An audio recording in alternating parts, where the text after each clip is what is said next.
Good morning, Holiday Hill family. Josh here in the foyer for Throwback Thursday. And today's Throwback Thursday takes us to the 1940s. The United States military during World War II had a need. And that need is they needed a lightweight, multi-purpose vehicle that was powerful enough. It had to be four-wheel drive. The United States military subbed out this need to two companies. One of them was Ford, and the other one was a company named Willys. Ford and Willys in the United States military got together and conglomerated and made this lightweight sport utility kind of vehicle, multi-purpose. It could be armored, you could put a tow package on it, it could pull things, carry things, you could mount a machine gun on it. So many different things you could do with this vehicle.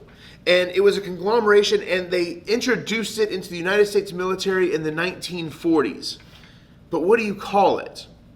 Well, back in the day, military slang for a new recruit or a new vehicle would be called a Jeep. So, since it was the new vehicle, that's what they called it. They called it the Jeep.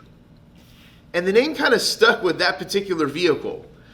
And it was used all throughout World War II in both the Pacific and Europe. And it was pretty well liked and well loved. It was a 4x4, four-wheel drive. It was very powerful, could get the job done. It was all-terrain. And again, it had so many different options you could add on to it. Well, the war ends. And one of the things that Willys, one of the companies that made this, did is they kept a surplus of extra parts for said Jeep. But now the war is over. They got all these parts, all this stuff for a Jeep, and there's no need for a Jeep anymore. The war is over. The war's been won. What does Willys do?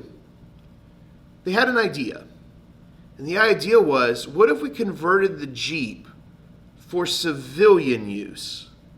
What if we made the Jeep and sold it and marketed it to the American people? I mean, there's a lot of guys who came out of the war, and many of them liked the Jeep. Would they want to buy it as a vehicle for their family or for themselves? There was questions about it, whether or not it would be successful, whether or not it would work, whether or not it would take off, whether or not it would. But again, Willys had all these extra parts. They had no choice. They had to roll the dice with it, and they did. Come to find out, the idea was successful. To this very day, Jeep has taken off. And you could thank, ultimately, Willys, Ford, and the United States military for creating it. But it was Willys who rolled the dice and made it for civilian use. My challenge for you today on today's Throwback Thursday is this.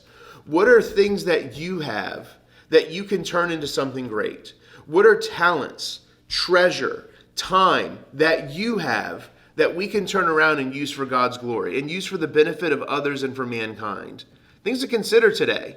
Willys had extra spare parts lying in a warehouse, and they created a franchise and a phenomenon and a following that exists well into the 21st century. What phenomenon might you be able to create in the days to come? Take care, and God bless.